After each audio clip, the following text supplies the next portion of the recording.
Hi, everyone, and welcome to Lake County Real Estate with Alyssa Pimentel. I'm your host, Alyssa Pimentel, and I'm so excited to talk to you about all things real estate in Lake County.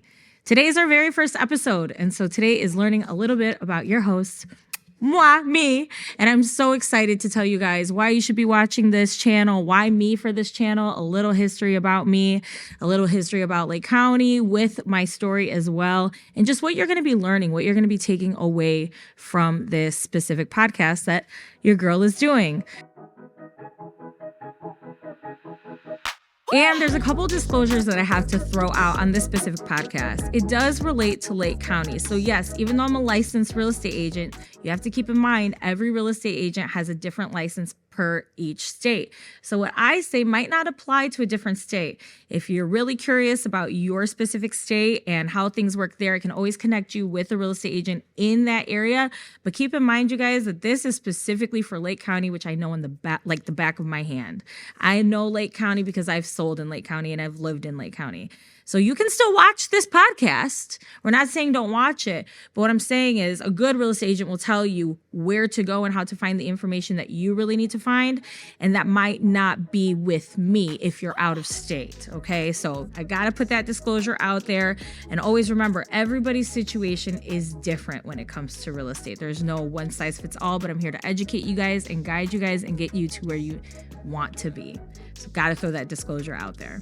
Like I said, my name is Alyssa. I'm your host. I am a 33-year-old Latina female that sells a crap ton, if I can say that, of real estate in Lake County. I run one of the top teams in Lake County, consisting of 6 agents that I've trained myself. And I just love, live, eat, breathe real estate. I'm a mother. I have 3 kids, and I am married to a barber who owns his own business that we opened in Lake County, in Gurnee specifically.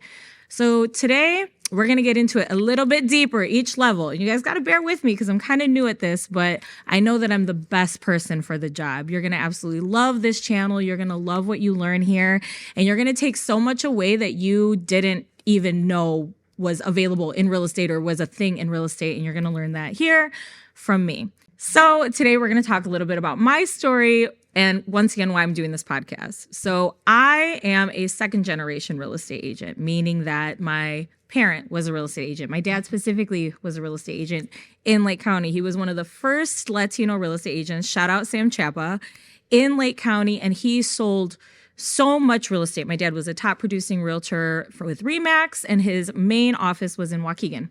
And so I grew up watching real estate get done all the time. I grew up kind of seeing how that world was because it's a very, very different world. It's not, I'm not watching my dad go and clock in 9 to 5 and watching him be his own boss. And I didn't really understand what that was because that's all I knew. I didn't know any different. I didn't know that him being home more often and running his own business was different than other parents. So real estate truly has always just been inside of me. I've always been around it.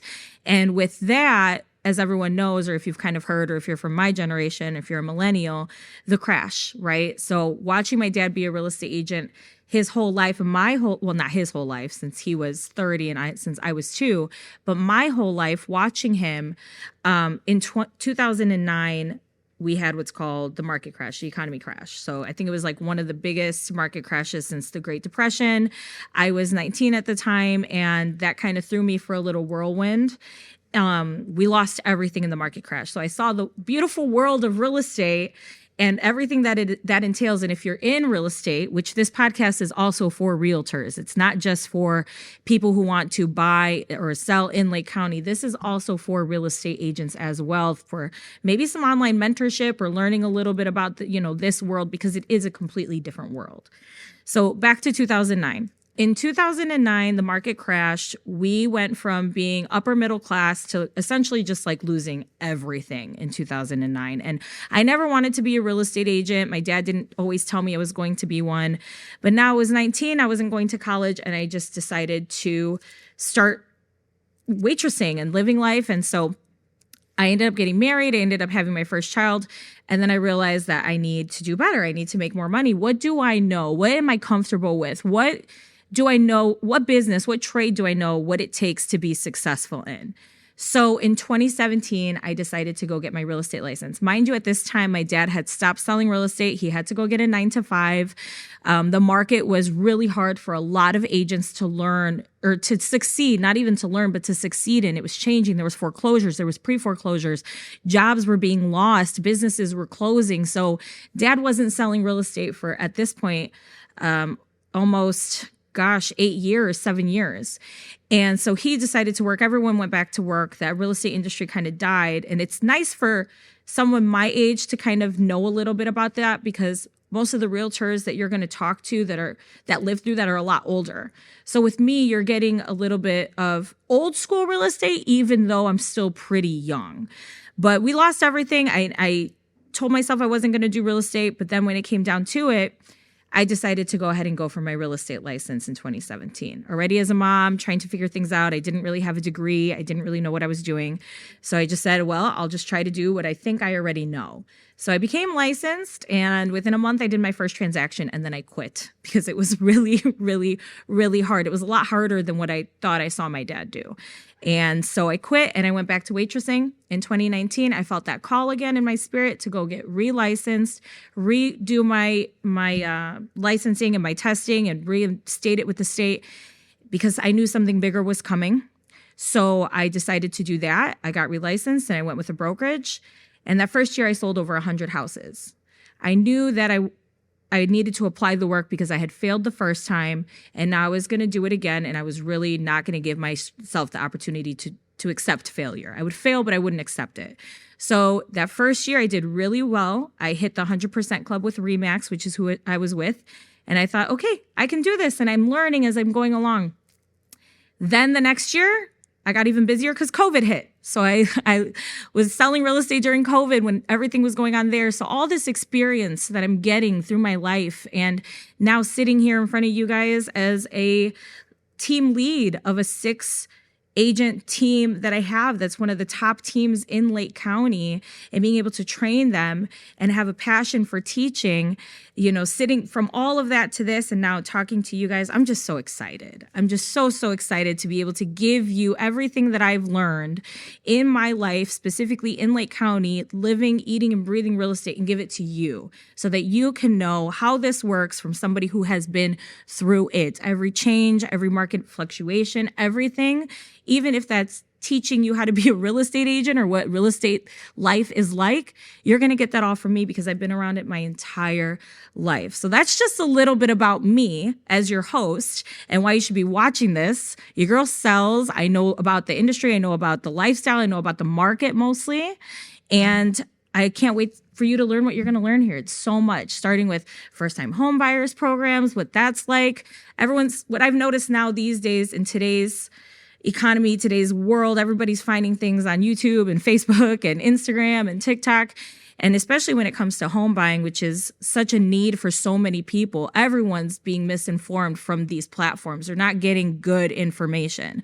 So that's part of the reason why I wanted to also do this podcast, is to give you the information that you're searching for online that you're not getting a straight answer to.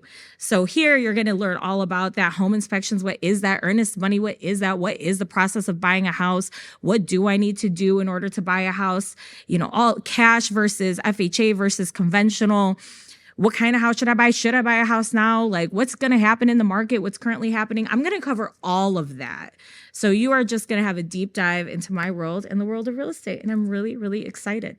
So let's get started. I'm so excited to teach you guys. Now that you know a little bit about me, let's get into teaching, because that's what this podcast is. It's a lot of teaching, a lot of mentoring. So what is real estate? Well, real estate is any land that has buildings on it. And in some cases, in a lot of cases, it doesn't even need to have buildings on it. Those building types could be single family homes, townhomes, detached properties, attached properties, which is single family and townhomes. That's the difference between the two. And then you also have condos, and you have high-rise buildings. You have penthouses. You could buy the whole building, or you could buy the little condominium inside of it. You could buy farmland. You could for having your business be agriculture. That's real estate. You could buy the air if you wanted to, because there's air rights that you could purchase that the airport would have to purchase back from you if you wanted them to utilize it. Real estate is so much more than just what you see on Zillow. It is so much more than what you could even imagine. But real estate is not, bartering, or I would say buying something from, it's not retail items that you could take. It's not personal items. Somebody might say, well, sell me a piece of that real estate. Unless it's a place where you can live on, then it's not really real estate. So personal items are not real estate either. Once again, a lot of people will say, well, that truck is my real estate. It's not. It's an automobile. So there's just so many different terms of real estate, but I gave you the first couple of ones.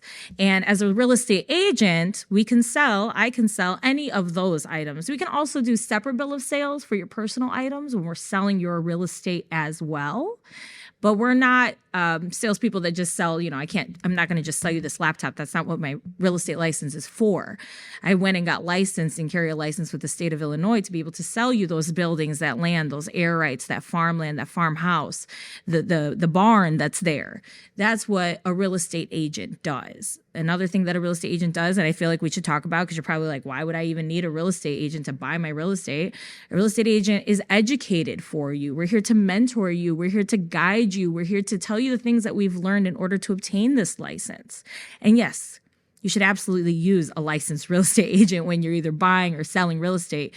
Yeah, you can do for sale by owners, and a lot of people think that real estate agents have a really bad rep, like we're car salespeople, or that, we're just here to rip you off. And in most cases, yes, there's people out there that are like that in any industry. But when you have a reputable real estate agent who's been referred to you, who's helped you, and who has a good track record with the community, that's the type of person that you should be going for. And to do it for sale by owner, there's really nothing wrong with that, but you could be losing out on a lot of money or negotiation tools that a real estate agent would be there to help you with. So not only do we know what real estate is, but we know how to move around that world and guide you to get you to where you need to be. So that's what we as real estate agents do. We help you negotiate. We help educate you. We help mentor you. We help show you properties, look at things in all those different forms. And different real estate agents specialize in different forms of real estate as well. For example, I specialize in residential home sales. That's selling your grandmother's house. That's selling your first home. That's buying your first home. That's residential, what you mostly see on Zillow, the single family, the detached, the townhomes. Then there's some real estate agents that specialize in commercial. And there's some real estate agents that do both. But commercial is somebody who's specializing in leasing of buildings, big businesses, not really your typical property with a basement. So those are the two main types of real estate agents. And then there's brokers who can also sell businesses. And when I say business, I'm not just talking about the place around you. I'm talking about the business itself, the LLC. Some real estate agents and / brokers who specialize in that can help you find a business that's for sale with the real estate. So now you not only have the building, but you already have the running business to continue the legacy of whatever that previous business was. So there's just so much that we do as real estate agents, and why it's specific real estate. I love it because you just get to meet so many different types of people from different walks of life. Every building is going to have a specific person that's meant to be there. So it's really nice for me to kind of be able to get to know everybody and see what different people's needs are in that big umbrella of real estate. Credit is huge in real estate. And so a lot of these myths are going to come from credit because people don't have the established credit that's needed in order to purchase, especially as first-time home buyers. The majority of problems that you face in order to be able to purchase a house is credit. It usually comes down to credit. That's number one. I cannot stress that enough. Credit is everything when you want to buy a house. And the first step to being able to buy a house, if you're not buying it cash, is with a pre-approval, meaning you have to go apply for a loan and they'll check your credit. That's why, because that's the first step. That's the first and biggest hurdle that a lot of people run into when it comes to being able to get to where they want to be. They're like, oh, who can help me with the first-time home buyers program? Who can do this? I'm a first-time home buyer. But what they're not realizing is that there is still minimum criteria that needs to be met for the bank to give you that loan for you to be a trustworthy buyer. So that's where a lot of these issues for first-time home buyers come in, and where a lot of the myths start, because everyone's trying to make something happen that's not the way it goes. And they're spending time trying to weave around that, when really what you need to be doing is fixing your credit. So today we're going to talk, number one myth is, Hey, Alyssa, if I have all this money down, 50K down, 50% down, but I have a bad credit score, how can I still buy a house? The myth of you being able to put a whole bunch of money down in order to replace your bad credit score, or in lieu of having a quote unquote bad credit score, that's a myth. You can't do that. There's no amount of money that you could put down to substitute you having a not good enough credit score for the bank. Anybody can make money. How many people can show that they're good with their money? And that's what the bank really wants to see. So the first myth is that, yeah, you can't replace a big chunk of change with having a bad credit score and expect a loan from the bank. That's not going to work. My suggestion, fix your credit score with that chunk of money that you've got. There's something that happened there that went wrong with your credit that maybe you weren't educated on, or maybe nobody showed you about, that's going to probably take money to fix and then be able to raise that credit score. But the bank really doesn't even care if you got money. They want to know that you have credit. So don't worry about, you've got it mixed up. Don't worry about having the big chunk of money and a bad credit score. Worrying about having a good credit score and then getting that money to be able to get pre-approved. Your credit score is your lifeline. That's your application to the bank right off the bat. This is how I'm good with money. I pay my stuff on time. When they see that, they know that you're trustworthy and they know that they can most likely lend you. And then there's programs out there that could probably help you with that down payment. So now you fixed your credit score. And yes, you spent that money that you were going to use towards the house to fix your credit score, but now you can actually buy a house. So that to me is like the biggest myth, that people deal with. They don't understand. A lot of people don't understand the importance of credit. And don't worry, we're going to have a lot of people on here to talk to you guys, to learn about how to build your credit, to guide you. Everyone's gone through something with their credit, even me. Even me, who's owned 3 properties, who did not know what she was doing in high school and ruined her credit. I did what I needed to do for free. I didn't have to hire a credit specialist, which I think is bogus. And I would tell you guys never to do that.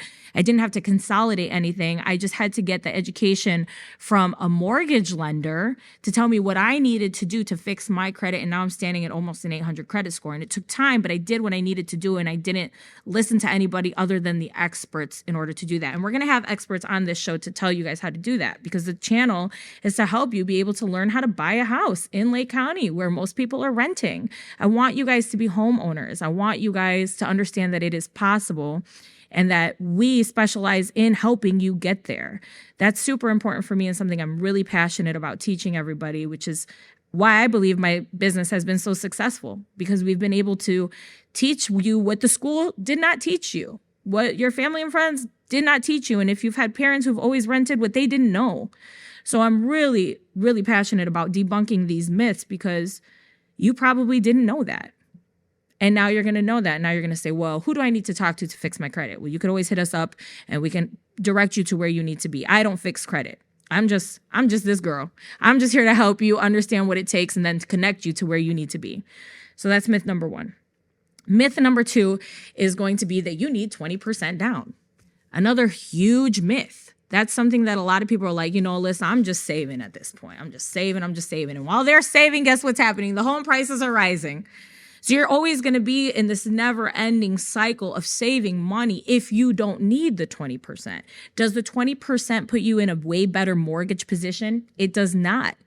The difference between you putting the minimum required potentially 3.5% down or 5% down versus you putting 20% down, $100, but now you just spent $40,000 when you could have spent $4,000. So there's all these things that people have been told that they need to do that's not necessarily true, because nobody's coming to the pros and learning. You only might need 3.5% down. You might qualify for a down payment assistance program where you need 0 money down. You might only need 5% down. Well, what cases would you need 20% down? If you're buying an investment home. If you're buying an investment home, you probably need 15 or 20% down. But your first home, your primary residence, most likely you only need 3.5 or 5% down. Now, that's not the case for everybody, and that's where these disclosures are coming in. It's case by case scenario. Most of my buyers, the 400 that I've helped in the past for a year, only needed to put 3.5% down. And the only time they needed to put 20% down is if it was their investment property. So second biggest myth is 20% down. It's not necessarily true, case by case basis, but most times these first time home buyers are getting houses on the low and having their realtor negotiate closing cost credits. I've had people bring $1,000 to closing and buy a house. That's another reason why you need a realtor. We know how to try to negotiate for you if the market allows. And we're always in different markets.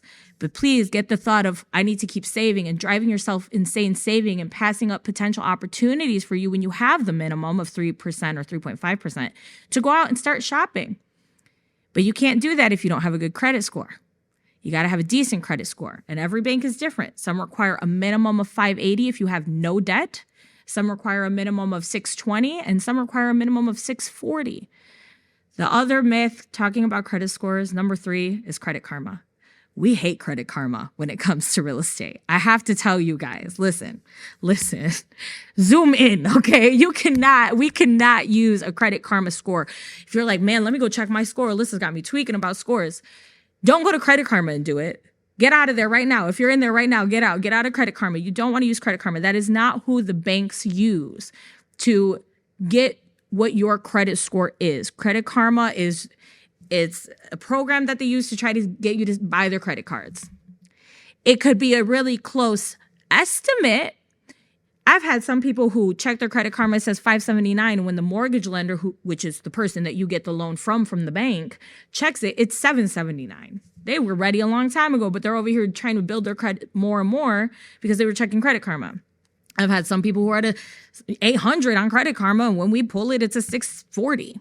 So Credit Karma is not what you guys need to be using. And you actually have 3 credit scores. You have your Equifax, your TransUnion, and your Experian. And the mortgage lender takes the medium average of the scores. That's how they generate your credit score. So you don't want to use Credit Karma to assume your credit score. You can always pull your free credit report. Everyone has one free annual credit report a year. I think it's annualcreditreport.com that they can pull and see, what kind of collections they have and things of that nature. But really the only way to know what your credit score is to have your credit union pull it or to have the mortgage lender that you apply with pull it. But please do not trust Credit Karma. Lord have mercy. It is the worst. It is the absolute worst. It drives me insane. Myth number 4, and I hope you guys are learning a lot right now, but myth number 4 is going to be FHA stands for first home buyer anything. And that's a big myth. FHA loans are not just for first time home buyers. Everyone thinks FHA, well, first home association, something, right? And that's not true. FHA is a Federal Housing Administration loan. It is a government loan that was rolled out not too long ago, within our parents' lifetimes, potentially for some of us watching. And that was a loan that the government rolled out for people with lower credit scores, not low, but lower than, I guess, what they really want, the preferred credit score, in order to get more people being able to buy houses. But it's not just for first-time home buyers. That's a huge misconception. I get calls all the time. Hey, Alyssa, I really want to buy my first home, so I want one of those FHA loans. And I'm like, no. You might not want that type of loan because that's not your only option. So that's the biggest one, like literally it's up there. What I say was number 4 or 5. I can't remember, but it's one of the biggest misconceptions. And the reason why is because you have other options for other types of loans. And just because I said it's rolled out for people with lower credit scores doesn't mean that the lowest credit score automatically applies. There's still case-by-case scenarios. The 3 most common types of loans are the FHA loan, which everyone knows as a first-time homebuyer loan, which now you know is a myth. It's not just for first-time homebuyers. The conventional loan and a VA loan. The conventional loan is another type of loan that first-time home buyers can get approved for as well. It's somebody with a really great credit score, somebody who has lower debt-to-income ratios than that of a person using the FHA loan, and they don't require 20% down. Once again, that running back to that other myth, neither of these types of loans require 20% down, okay? So I'll explain the difference about those in a second, but the third one is a VA loan for anybody who might have served that has a certificate of eligibility. And that loan type requires 0% down, and there's no private mortgage insurance, which we'll get to later because I don't want to confuse you guys on that type of loan. So running that back, FHA, please don't associate with first-time home buyers because you could also go conventional and actually put less money down. Their minimum is 3% instead of 3.5% like FHA. The difference between those two, and I'll touch on that short just for like a second, is that when you're shopping with an FHA pre-approval, you are limited to certain types of homes because it is a government loan. The government wants to make sure the house is sound, safe, and stable, okay? We're basically doing a buyer's one-on-one right now. This is how I explain it to my clients. They want to make sure that house isn't necessarily not safe, maybe some broken windows on that house, which you're like, why would I want to buy that anyways? Well, depending on what kind of price point you're in, that might be all that's available, right? So with that happening, FHA is also looking for missing handrails because that's a tripping hazard. They're also looking for any mold or any lead-based paint if the house was built before 1979. Once again, why does that matter? Well, if you start looking for houses that have those things, you can't put an offer on them if you're an FHA type of buyer. So yay, you got all excited, you got pre-approved, but you have to purchase a house that passes what the government requires there on the appraisal.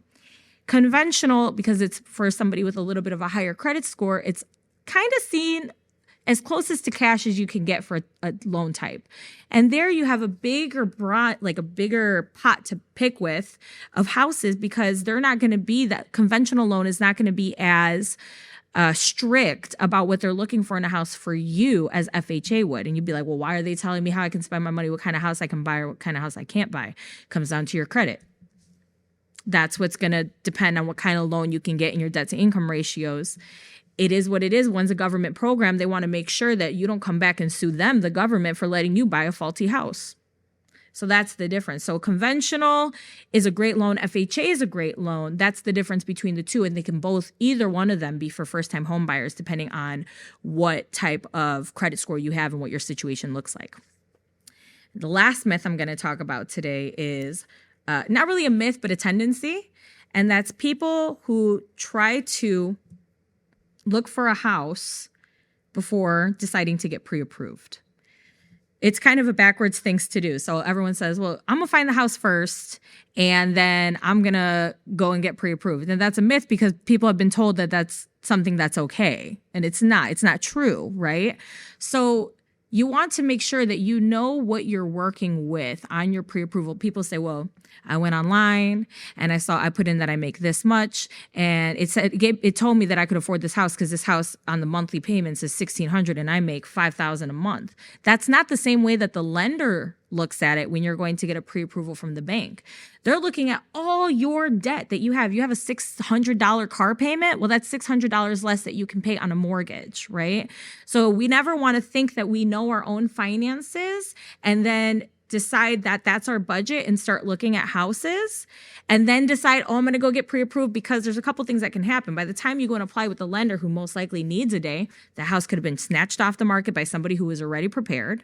And the other thing that could happen is you could actually either be pre-approved for more because you didn't do your numbers correctly because you're not a lender and you didn't look at what the lender needs, be approved for significantly less than what you thought. And now you just spent time looking at houses that aren't really within the budget that the bank says you could buy in. So the best thing to do is to get pre-approved first, talk to the lender, get to where you need to be, and then start looking at houses because now you know your loan type, FHA, conventional, VA, whatever we just talked about. And you also know your budget, so you're not wasting your time. And that's just a little brief preview of what we're going to be talking about. I wanted to start with myths because that's going to set the tone for correcting everything else that you guys don't know, and also having a lot of fun in talking about it and educating you. And just, I hope that you share this with a friend because they probably didn't know a lot of these things too, and that you reach out to one another or reach out to me. And I can't wait to see what kind of questions you guys are going to ask. So if you do have questions, feel free to ask them and we'll talk about them. But that, like I said, that's surface level stuff. We're starting at the way beginning, and then we're going to dive deeper and deeper and deeper. And then hopefully by the end of this, I have a whole bunch of investors in Lake County who saw my videos. So I hope you guys have a great day, and thank you for watching. I'm Alyssa Pimentel, your host with Lake County Real Estate. God bless. I guess what you could say, Denise, you're making me a little nervous. You're good.